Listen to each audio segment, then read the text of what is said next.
घड़ी पर आंख गड़ाए पुनीता की आंखें बोझिल हो चुकी थी। रात के 12 बजने को थे। दोनों बच्चे सो चुके थे। सास अब भी अपने बेटे अनिल की राह देख रही थी। ये आज की ही बात नहीं थी। पिछले 4-5 महीनों से ऐसा ही चल रहा था। व्यवसाय में कुछ परेशानी चल रही थी, जिसके चलते अनिल अक्सर दोस्तों के साथ बाहर जाता, शराब पीता और देर रात घर आता। पुनीता ने कई बार अनिल से बात की, उसे समझाया कि अनिल उसे नौकरी करने दे ताकि घर ठीक से चल सके। अनिल पुरानी और संकुचित मानसिकता वाला पति हमेशा यही जवाब देता, तुम औरत हो, घर और बच्चे संभालो, बाहर जाने की कोई जरूरत नहीं। पुनीता अनिल को कई बार समझाकर थक चुकी थी और उसका इस तरह इंतजार करने की पुनीता की इच्छा भी नहीं होती। फिर भी पत्नी धर्म निभाती। अनिल के आते ही खाना गर्म करती। कभी तो अनिल खाता, कभी यूं ही सो जाता। अनिल की मां से कुछ भी छिपा नहीं था। फिर भी उनकी अंधी ममता को यही लगता कि बेटा परेशान है इसलिए ऐसा करता है। पानी सर के ऊपर जा चुका था। पुनीता ने अनिल से साफ साफ कह दिया कि इस तरह देर रात तक वो उसका इंतजार नहीं करेगी, लेकिन अनिल के कानों में जू तक ना रेंगी। वो फिर रात देर से आया।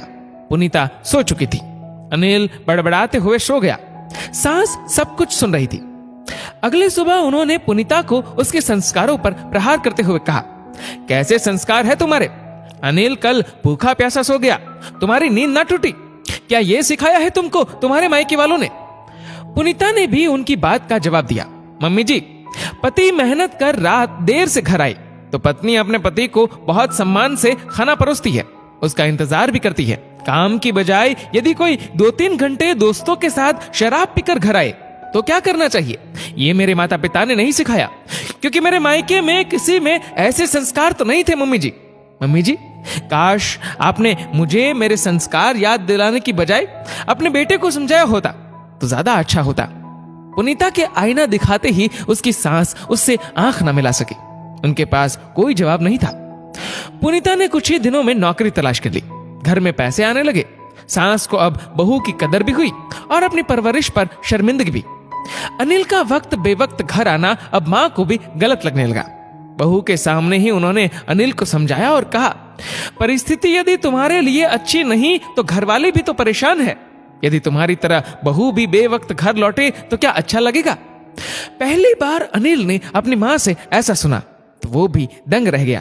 अपनी गलती का एहसास भी हुआ और पत्नी पर गर्व भी।